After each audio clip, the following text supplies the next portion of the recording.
Hello friends, how are you. आज का topic है जब आप इंडिया वापस आते हैं तो आने के तुरंत बाद इवन नेक्स्ट डे आपको कार की ज़रूरत पड़ती है।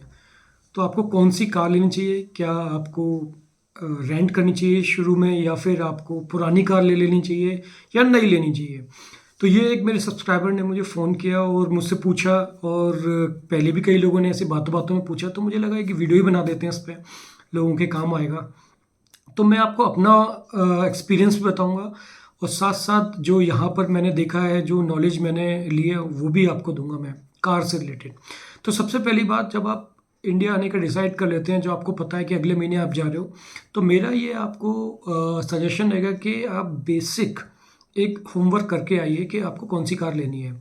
जैसे कि आपका जो सिटी है, उस सिटी में उस कार के क्या उस पर वेटिंग है, क्या वो तुरंत मिल रही है जो आपने सोची हुई है। अगर आपने कार बिल्कुल सोची ही नहीं कि कौन सी लेनी है, तो मैं आपको सजेशन दूंगा कि आप यूट्यूब पे जाके जो भी आपका बजट है आप वो डालिए। उसमें आपको दिखा देंगे, बहुत सारे यूट्यूबर बहुत सारे वीडियोस बनाते हैं जिसमें वो बताते हैं कि अच्छा आपका यहाँ से इस बजट में ये वाली कार आने वाली है। और उसमें भी पेट्रोल और डीजल के सारे ऑप्शन बताते हैं, और फिर कंपैरिजन करके दिखाते हैं किसमें क्या अच्छा है किसमें क्या बुरा है। दूसरी बात, बहुत सारी ऐप्स हैं, इनफैक्ट कार वाले मैं भी यूज़ करता था, और एक दो और भी हैं, Cars24 है, और बहुत सारी ऐसी ऐप हैं जिसमें आप इनफैक्ट कंपेयर कर सकते हो कि किस सिटी में ऑन रोड प्राइस क्या है, और ऑलमोस्ट वो बिल्कुल सही दिखाता है कि वहाँ पर रोड टैक्स क्या है, और वहाँ पर इंश्योरेंस कितना लग रहा है, एंड शोरूम प्राइस क्या है। तो अपडेटेड रहता है। तो मैं बहुत इम्प्रेस हुआ कि मुझे किसी भी शहर का मुझे 1 मिनट नहीं लगता उससे निकालने में। इनफैक्ट उसमें फीचर भी कि आप कंपैरिजन भी कर सकते हैं कार्स का, वेरिएंट का भी, with in the same car model और with a different car model, कि उसमें जितने भी 100 फीचर हैं कि किस में कौन सा फीचर है अगली वाली कार में है कि नहीं। तो वो कंपैरिजन भी आपको ऑप्शन देगा। आप दो कार को सिलेक्ट कर लीजिए, एंड उसके बाद आपको दिखेगा कि अच्छा मुझे ये कार लेनी है। तो बेसिक मेरा पहला सजेशन रहेगा, इंडिया आने से पहले आप थोड़ा सा होमवर्क करके आइए, एक माइंड मेकअप करके आइए कि मेरा बजट ये है, इस बजट में ये कार है, उस कार का ये मॉडल लेना है।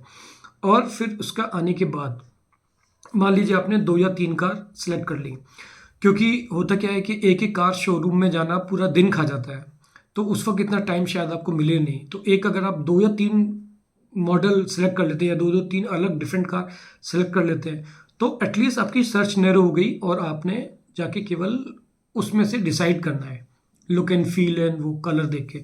अब मान लीजिए आज आपने लैंड कर लिया, अब आप एयरपोर्ट पे आपको कोई लेने आया, या एयरपोर्ट से आप घर टैक्सी से चले गए, मान लीजिए आप अपने पेरेंट्स के साथ रहते हैं, कोई इशू नहीं है। अगले दिन का प्रॉब्लम है, अगले दिन आपको हर छोटी मोटी जगह जाने के लिए आपको ज़रूरत पड़ेगी, तो मतलब ऑटो भी कर सकते हैं, कैब भी कर सकते हैं, लेकिन आपको अपनी ज़रूरत, कार की ज़रूरत बहुत पड़ेगी इंडिया में, इवन दो ट्रांसपोर्टेशन है, क्योंकि वो आदत पड़ जाती है एज ए एनआरआई। तो मैं आपको ये सजेस्ट करूँगा क्या करना चाहिए। पहला सजेशन ये है, अगर आपके घर में कोई स्पेयर कार है, आपके पापा मम्मी के पास, या फिर आपके ब्रदर या सिस्टर या साले के पास कोई स्पेयर कार है, तो कोई बुराई नहीं है, 10-15 दिन के लिए उधार मांग लीजिए। कोई पुरानी कार है या यूज कार, नई कार नहीं, अगर मिल सकती है तो इजीली।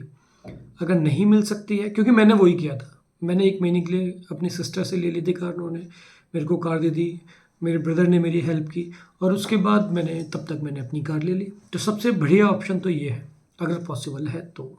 अब मान लीजिए पॉसिबल नहीं है फॉर एनी गिवन रीज़न, तो सेकंड है आप रेंट कर सकते हैं। रेंट में क्या है, जूम कार है, कई सारी ऐसी ऐप है उनके थ्रू आप रेंट कर सकते हैं। मुझे ज़्यादा याद नहीं है, लेकिन हाँ ये बात है कि वो थोड़ी सी महंगी पड़ती हैं, लेकिन उसमें फैसिलिटी रहती है कि आपके मनपसंद मॉडल और मनपसंद आपको जो एसयूवी चाहिए या सेडान जो चाहिए वो आपको मिल जाएगी। उसमें आप लोअर वाला सेगमेंट ले सकते हैं, जिसमें कि आप डिफाइन करते हैं मैं डेली 100 किलोमीटर से ज़्यादा नहीं चलूँगा, क्योंकि आपको कोई ट्रिप पे तो जाना नहीं है, तो आपका रेंट कम हो जाता है।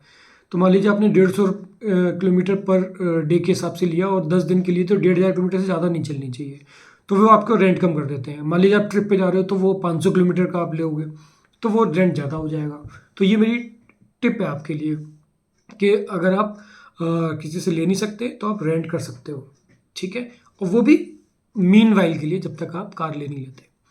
अब मान लीजिए ये दोनों ऑप्शन भी आपके लिए फिजिबल नहीं है, तो तीसरा ऑप्शन क्या है? तीसरा ऑप्शन ये है कि आप तुरंत जाके कोई यूज्ड कार ले सकते हो, या नई कार अगर उस पर वेटिंग नहीं है जो आपने सोची है। मान लीजिए आपने कोई मॉडल सोचा और उस वो मॉडल अगले दिन ही या सेम डे अवेलेबल है, आप चेक दो, नॉट इवन चेक, आप उसके अकाउंट में आरटीजीएस करो, वो तुरंत के तुरंत सेम डे कार दे देंगे। अगर ये ऑप्शन है तो सबसे बढ़िया तो ये ऑप्शन है इन तीनों ऑप्शंस में से, कि घर से निकलो, जो कार पसंद है वो जाके कार लेके आ जाओ, लाइफ बहुत ईजी हो जाएगी। लेकिन अगर ये ऑप्शन नहीं है तो आप यूज्ड कार भी ले सकते हो कुछ दिन के लिए। उसमें क्या होगा, मान लीजिए आपने 3 महीने 6 महीने के लिए कार ले ली, कोई पुरानी हैचबैक ले ली, या फिर कोई भी ऐसी 5 लाख 7 लाख की कार ले ली, एंड उसको आप चलाइए। उसके बाद आप तब तक ट्रैफिक में और left and right hand driving का जो इशू होता है वो भी एड्रेस हो जाएगा। अपने हाथ साफ करने के लिए ले लिए, अपनी वाइफ के लिए कि चलो तुम भी चलाओ, ठुक ठुक आ गई कोई बात नहीं, थोड़ी बहुत डेंट आ गया वो ठीक करा देंगे। तो अब यूज्ड कार अगर आपको लेनी है तो मेरा आपको रिकमेंडेशन है कि आप जो प्राइवेट डीलर्स होते हैं, शॉप के बाहर कार खड़ी होती हैं फॉर सेल, वो मत लेना। मेरा एक्सपीरियंस बहुत ख़राब था, क्योंकि उसमें आपका प्योरली लक है कि अगले बंदे की ईमानदारी के ऊपर है कि वो अंदर क्या है उसमें, ये उस वक्त आप नहीं पता कर सकते। पता करना है तो साथ में कोई मैकेनिक लेके जाओ, वो भी कितना सही बताएगा पता नहीं है, कोई भरोसा नहीं है जब तक कोई बहुत ही क्लोज ना हो। तो मैं तो आपको सजेस्ट नहीं करूँगा। लेना ही है तो आप एक काम करिए, बहुत सारी ब्रांडेड कंपनीज हैं, लाइक मारुति की ट्रू वैल्यू है, महिंद्रा की फर्स्ट चॉइस है, और भी हैं, आप सर्च करिए अपने आप ही।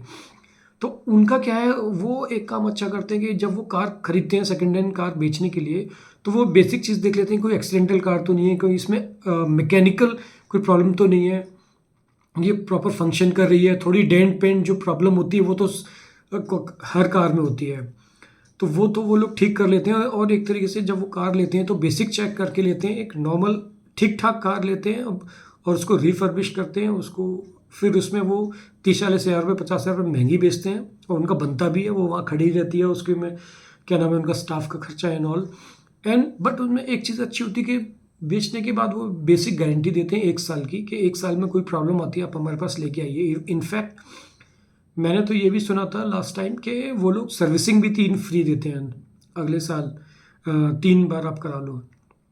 तो एक तरीके से आपको एक माइंड में एक पीस रहता है कि हाँ मैंने कोई कार ली है तो इसमें बेसिक चीज़ तो ठीक होगी और इसमें कोई इतना बड़ा कोई फॉल्ट नहीं होगा, तो आपका 6 महीने 1 साल का काम चला देगी। तब तक आप सेटल हो जाओ, घर वर का सेट कर लो, एंड देन नई कार जो भी आपकी अगर उस पर वेटिंग है, क्योंकि कुछ मॉडल्स ऐसे हैं जो इतने डिमांड में हैं जो जिन पे 6 महीने 1 साल की वेटिंग है, तो आप फिर इसके लिए जा सकते हो कि आप पुरानी कार ले लो बट ब्रांडेड उसमें से, ठीक है।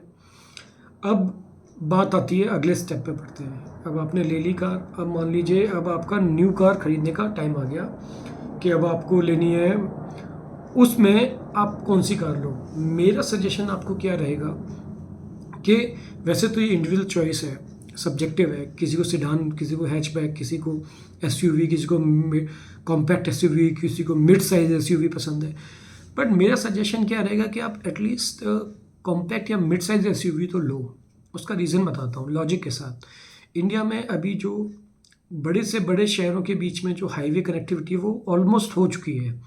किसी भी बड़े सिटी से बड़े सिटी में आपको जाना है, जैसे मैं एग्जांपल मथुरा जाता हूँ, मैं अपनी होम टाउन जाता हूँ नोएडा से, तो आपकी जो मेन रोड है बहुत बढ़िया, लेकिन फिर भी आपको वहाँ से घर तक जाने के लिए आपको कट लेना पड़ेगा सिटी में घुसने के लिए। बीच में रोड ख़राब मिलेगी, ब्रेकर्स मिलेंगे, ब्रेकर की कोई स्टैंडर्ड्स नहीं, कहीं पे छोटे कोई बड़े कोई ये, तो उसमें क्या है हैचबैक नहीं सेडान का प्रॉब्लम आती है कि कई बार नीचे ज़मीन से टकरा जाती है, अगर बारिश हो रही है, गड्ढे हो गए हैं उसमें, अगर वो आपको ना एक तरीके से एक्सपीरियंस आपका अच्छा नहीं रहेगा।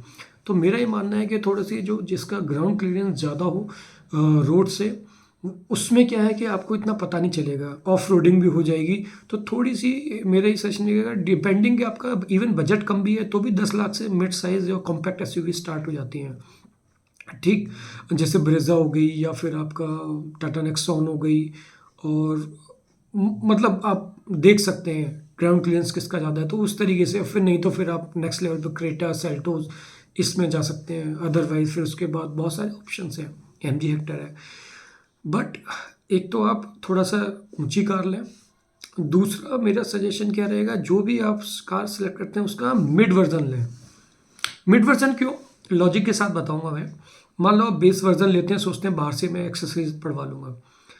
आई एम टेलिंग यू, उसमें आपको आपका एक्सपीरियंस ख़राब होने के चांसेस ज़्यादा हो सकते हैं, क्योंकि मोस्टली लोकल एक्सेसरीज होती हैं, ब्रांडेड एक्सेसरीज नहीं आती, क्योंकि हर एक कोई पैसे बचाना चाहता है।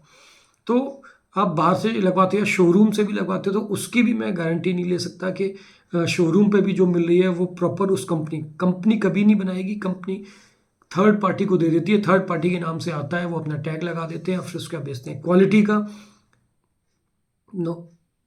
तो जैसे स्टीरियो हो गया या फिर बेसिक आपकी जो भी आपको एक्सेसरीज है, अलॉय व्हील्स लगवाने, जो भी लगवाना है, बेटर रहेगा कि मिड वर्जन आप लोगे तो उसमें ये बेसिक चीज़ें तो आ जाएंगी। ठीक है। हाँ, अगर आपके पास बजट है तो भले ही एक सेगमेंट नीचे चले जाओ, लेकिन टॉप वर्जन लो, तो उसमें क्या है, एक लुक एंड फील एंड जो सेटिस्फेक्शन है वो आएगा आपको। ये फ़र्क आता है बेस मॉडल और उसमें।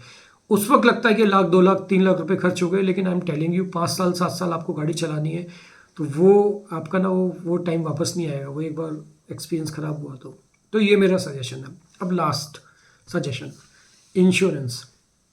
देखिए, इंश्योरेंस का क्या है कि इंश्योरेंस में इंडियन गवर्नमेंट ने ये कंपलसरी किया है कि जब भी आप कार लेते हो तो वो आपको 3 साल का ज़ीरो डेप इंश्योरेंस करा के ही शोरूम से बाहर निकलने देते हैं, उससे पहले आप गाड़ी नहीं ले सकते। और not zero dep, sorry, third party, मैं भूल गया था, third party not zero dep. Zero dep पे अपनी आगे आगे बताता हूँ क्या होता है। थर्ड पार्टी में क्या होता है, अगर आपकी कार से किसी दूसरे का लग जाती है तो उसको क्लेम मिलना चाहिए। उसकी कार में कोई प्रॉब्लम आ जाती है तो उसको क्लेम मिलना चाहिए। उस बंदे के मेडिकल एक्सपेंसेस या जो उसकी डेथ हो जाती है तो उसको इंश्योरेंस मिलना चाहिए। ये थर्ड पार्टी होता है। ये 3 साल तो आपको शोरूम वाले करके ही देते हैं, कंपलसरी है। अब कंप्रहेंसिव इंश्योरेंस की बात आती है, जो आपकी गाड़ी के लिए, जो आपकी गाड़ी में नुकसान हुआ, मान लीजिए किसी से टकराई नहीं, कुछ गिर गया, डिवाइडर में ठोक दिया, कुछ भी इस तरीके के इशू आते हैं, तो उसके केस में क्या होता है कि कई सारे इंश्योरेंस हैं, बट में जो सबसे ज़्यादा पॉपुलर है वो है ज़ीरो डेप। ज़ीरो डेप का मीन्स है zero depreciation. Zero depreciation means normal insurance में क्या होता है, उसमें आपके प्लास्टिक के जो आगे बम्पर्स होते हैं या प्लास्टिक की चीज़ें वो कवर नहीं होती हैं। उसमें क्या होता है 50% कवर होता है, 50% आप पे लगेगा इंश्योरेंस का क्लेम, थोड़ा सा अमाउंट बचाने के लिए। लेकिन ज़ीरो डेप में क्या होगा कि आपका प्लास्टिक व्लास्टिक सब कवर होगा, उसमें आपका कोई परसेंटेज नहीं लगेगा, बस फाइल चार्ज लगेगा। जो भी आपका फाइल चार्ज 1000 रुपये होता है, जो आप लेके जाते हो वन टाइम, और फिर आप की गाड़ी फुल ठीक हो जाएगी। अब ज़ीरो डेप के साथ ऊपर से ये भी होता है की, अगर की खो जाती, की के भी 12-14 हज़ार रुपये थे, प्लस की प्लस रजिस्ट्रेशन। अब रजिस्ट्रेशन क्या है कि गाड़ी आपने 10 लाख की खरीदी, रजिस्ट्रेशन में जो रोड टैक्स होता है, कभी कभी 50 से 70 हज़ार लाख रुपए तक खर्च होता है, डिपेंडिंग ऑन स्टेट। साउथ में तो बहुत ज़्यादा महंगा है, जैसे हरियाणा में, यूपी में कम है, दिल्ली में कम है। तो वहाँ पे तो वो भी कवर होता है। मान लीजिए पहले दिन ही कार चोरी हो गई, तो आपको कार की वैल्यू 10 लाख है, 1 लाख का उसमें रोड टैक्स है, उसमें 50 हज़ार का इंश्योरेंस है, तो आपकी वो जो 1 लाख का दिया वो वापस नहीं मिलेगा, वो तो नुकसान ही हो गया। तो इसलिए वो ये भी ऑप्शन देते हैं कि ज़ीरो डेप प्लस रजिस्ट्रेशन, तो आप वो लो, तो उसमें आपका वो भी कवर हो जाएगा। थोड़ा सा पैसा ज़्यादा जाएगा, वो ठीक है, चलता है, आप फुल कवर हो। इसके अलावा एक और आता है zero debt plus consumable. Consumable में क्या होता है, आपकी गाड़ी चोरी हो गई, मान लीजिए उसमें लैपटॉप रखा था, फ़ोन रखा था, तो वो भी आपके इंश्योरेंस में कवर हो जाएगा, प्रोवाइडेड आप उसका बिल प्रोड्यूस करते हो कि आपके पास बिल है और ये था, FIR कराओगे आप कि ये मेरा ये सामान चोरी हुआ है, और उनका बिल आप दोगे, इंश्योरेंस से वो क्लेम हो जाएगा। तो ये आपको निटी गिटी मैंने बताई, एक हिंट दे दिया है। आप इसके बारे में बहुत डीप जाके इंश्योरेंस में उनसे बात कर सकते हैं, पूरा वो पॉलिसी पढ़ सकते हैं, दिखाइए क्या क्या कवर होगा, एक एक लाइन, कि भाई मेरा उसमें कोई कंडीशंस तो नहीं है, जब लेने आऊँ तो मिलेगा नहीं, वो आप अपनी ड्यू डिलिजेंस करिए। लेकिन मैंने आपको ये एक हाई लेवल आइडिया दे दिया कि आप जब इंडिया आते हैं तो कार के लिए क्या करना है। Okay, this is it, thank you.